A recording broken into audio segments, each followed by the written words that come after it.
Who are you? My name is Anissa, and I'm an agent of the Viltrum Empire. And if you think you can cross the space between us before I tear this woman's head from her body, you're welcome to try.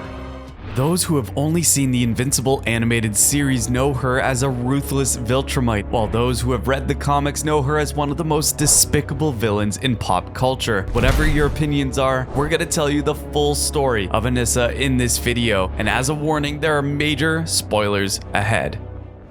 Anissa's beginnings.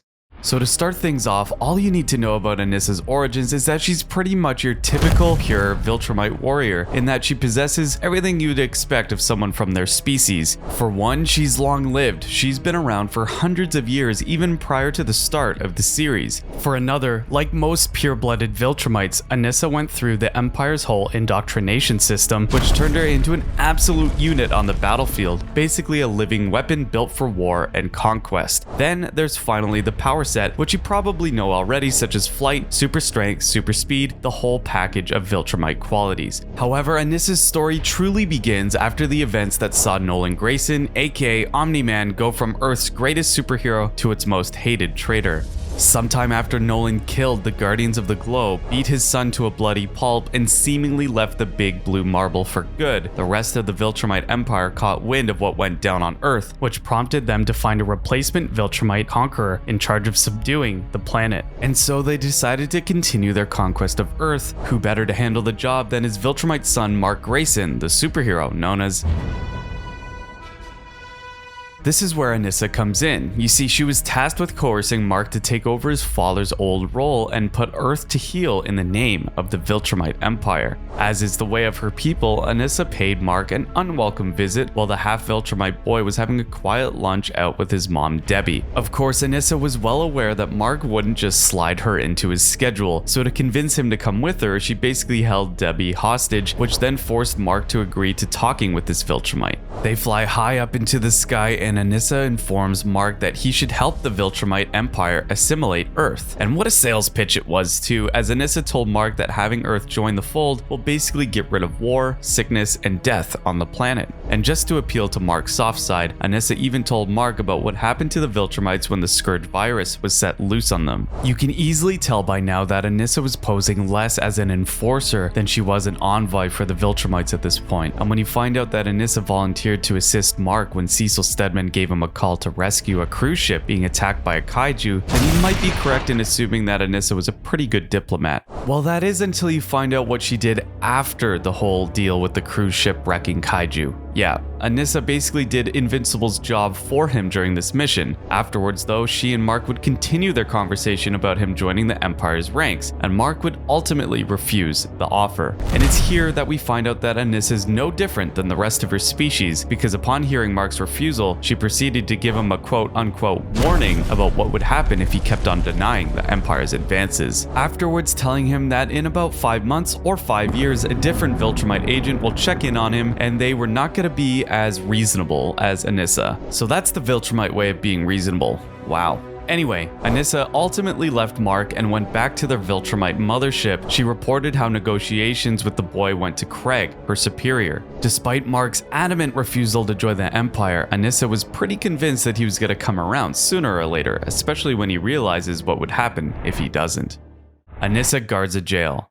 The next time we see Anissa would be when Allan the alien sensed Nolan Grayson's presence within the Viltrumite warship. At this point, guys, Nolan has become a prisoner of the Empire after they branded him a traitor for abandoning his mission on Earth. As for Allan, well, he's a newly reborn, genetically enhanced Unopan who serves as a coalition of planets' main planetary defense assessor. And upon discovering that Nolan was on that Viltrumite warship, he came up with the idea to help him escape so that Nolan could join the coalition on their main mission to defeat the Viltrumite Empire. To do this, Allan devises a plan to infiltrate the prison by getting himself caught first. So he started flying near the Viltrumite ship, which caught Anissa's attention, who at the time was on sentry duty. The two got into a short fight, and Anissa noticed that Allan had become significantly stronger than your average Unopan. Still, she managed to defeat and subdue Allan after their quick tussle, but unbeknownst to her, this was all a part of his plan to get on the Viltrumite warship. Ultimately, Allan would succeed in helping Nolan escape the Viltrumite ship by causing a huge riot within the prison, and Anissa would survive the whole ordeal. Anissa goes to war.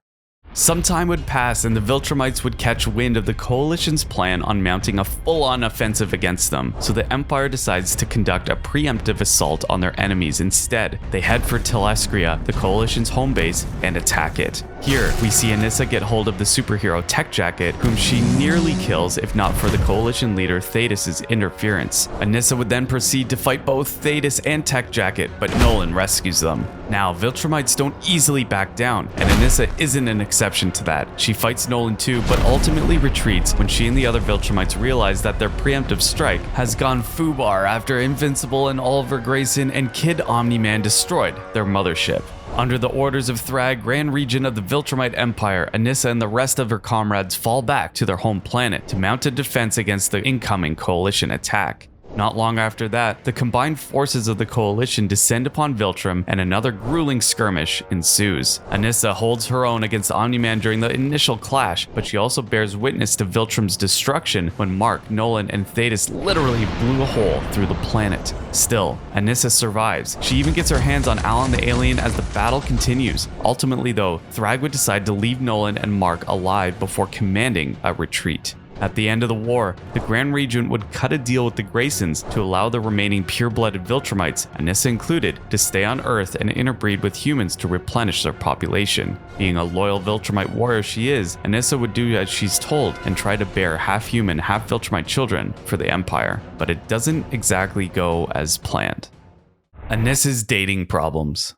Viltrumites are loyal soldiers for the most part thanks to the whole indoctrination thing, but there are a few times when no amount of brainwashing or military training can prepare its warriors for the pressures of dating. Because that's exactly what happens when Anissa tries to fulfill her mission of interbreeding with the humans on Earth. That is to say, she's not physically unable, but she just can't. Born and raised as a hard-nosed Viltrumite warrior, Anissa thinks that humans are just too soft and weak to be in bed with her. Suffice it to say that she thinks having physical relations with these creatures is beneath her. Now, to be fair, it's not like she's the only wayward Viltrumite here. In fact, her problem was more or less understandable for Thrag, because unlike their comrades General Craig and Lucan, who both ended up embracing Earth's customs and started gaining affection for their partners, Anissa was still well aware that humans weren't there to be their better halves, their livestock to be used to replenish Viltrumite population. In any case, Thrag decides to give them a stern warning and basically tells Anissa, Craig, and Lucan to do their jobs. But still, no dice for Anissa. No mere human can satisfy those Viltrumite loins of hers.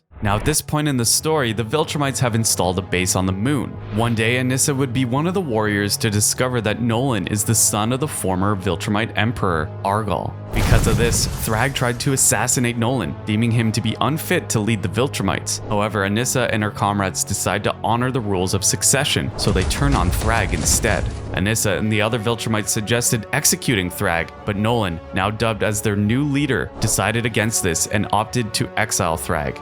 Afterwards, Anissa would pretty much spend her time between Earth and the moon base. She started gradually warming up to the planet too, as Anissa occasionally assisted its native superheroes in dealing with its own problems, such as helping the Guardians of the Globe defeat a creature called a Magmamite. And it's at this point where Anissa gets to meet with Mark again. He discovers that Anissa was the one who defeated the monster, and after a short talk, Anissa all but confesses that she has a thing for Mark. She even kissed him, but Mark wasn't into it. Mark isn't into any of this.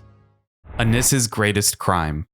6 months would pass before Anissa and Mark would cross paths again. Now, this day was already a bad one for Mark. For one, Mark and Eve had just broken up. Little did he know that it was just gonna get worse from here. It all starts when Anissa approached Mark and told him about the whole Viltrumite interbreeding initiative, one that she's failing miserably because of her apprehensions towards mating with regular humans. Mark hears this and basically goes, okay, cool, good luck with that. But just as Mark is about to leave, Anissa tells him that he is the only person on Earth she deems suitable to mate with her. But again, Mark isn't into any of this. Anissa continues her advances, but when she realizes that there's no persuading him, well, let's just say this is one of the most violent and uncomfortable sequences you'll find in mainstream comics. Simply put, Anissa starts beating up on Mark, all the while telling him something along the lines of no means yes. Mark does try his best to fight off Anissa, but his powers simply aren't enough to overcome the pure-blooded Viltrumite warrior's strength. Anissa succeeds in forcing herself on Mark Grayson, and the writers, whether they meant to or not, created one of the most controversial scenes in comics.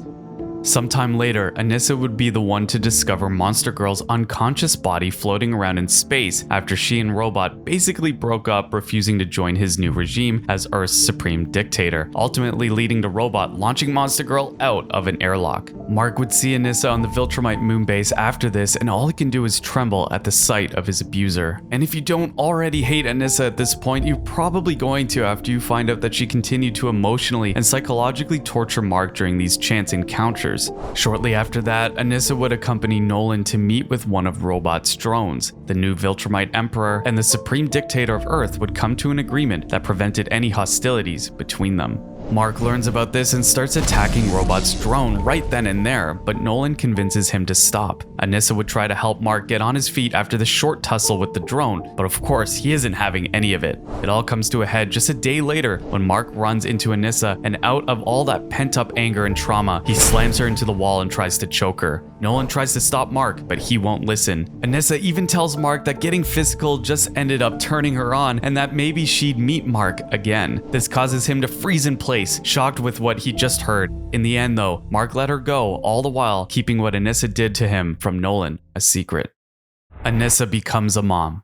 Mark Grayson would eventually find himself trapped in a different dimension set in the past. Once he got back to the mainline universe, he discovered that half a decade had passed since his disappearance. Now in the interim, Anissa had fully adjusted to life on Earth. She found herself a human partner named Scott, and they had a daughter together. But more importantly, during Mark's absence, Anissa also gave birth to Marky, the result of her assault against the half-Viltrumite superhero, Mark Grayson. Anissa tries to pay him a visit at his family home in Telescria in hopes of letting Mark know about his illegitimate child. But Eve, who knew what she did to Mark, immediately lunges at Anissa the moment she sets foot in their house. However, after all this time holding on to the trauma that Anissa gave him, Mark just wants to move on. So he stops Eve from wailing on Anissa with the help of Nolan. But Mark tells his dad that it was nothing, that Anissa did nothing to him.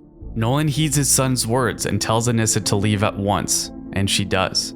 Sometime later, we see that Anissa has indeed changed for the better after fully assimilating and embracing Earth. She has a talk with her husband Scott, telling him that he helped her turn her into the person that she is, someone who resembled a decent human being. Anissa confesses that her past self, the one who valued Viltrumite virtues, actually scared her now, and she couldn't be happier that she found life on Earth with Scott and their family. It's at this point Anissa receives a call from Nolan informing her that they have an important mission to undertake: protect Earth from Thrag's invasion. You see guys, Thrag has basically become an extremist after his exile, forming himself an army of half-Viltrumite children to join him in his crusade. And now they're planning on taking Earth for themselves for what Thrag believes to be the rightful ways of Viltrum. Anissa answers the call to arms and prepares for war along with the other Viltrumites loyal to Nolan and his new order. In the meantime, Nolan finally uncovers the truth behind Anissa's transgressions against his son. Mark tells his dad that the only reason he kept it a secret was because he knew Nolan would kill Anissa if he found out about this, and Mark knew that the Viltrumite Empire couldn't afford to lose even a single member due to their already waning population. Nolan's clearly shocked and enraged when he discovers this, but at the same time he understood that what Anissa did to Mark was part of the old Viltrumite culture. Suffice it to say that even Nolan, Mark's dad and Emperor of Viltrum, was conflicted about all of this.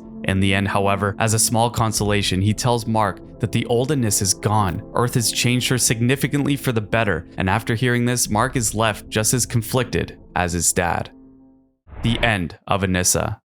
Thrag and his army arrived near Earth's orbit where Nolan, Mark, Anissa, and all the other Viltrumites in their ranks meet them in a bloody, grueling, brutal war. In the ensuing chaos, Thrag manages to eviscerate Nolan, which prompts Eve to leave their base and retrieve his body. In doing so, Eve almost gets eaten by a Ragnar, a powerful dinosaur-like extraterrestrial capable of killing even a pure-blooded Viltrumite. However, Anissa sees this and rescues Eve, but not before getting gravely injured herself. As Eve covered her in a protective bubble, a dying Anissa tells her to tell Mark that she's sorry for what she did to him all those years ago. However, Anissa doesn't regret it because it ultimately led to Marky's birth. Hearing this, Eve tells Anissa that she should tell that to Mark herself as she rushes to fly back to their base and get her and Nolan medical attention. But Eve's too late. Nolan ends up surviving even just for a little bit, but Anissa succumbs to her wounds even before they reach the medbay.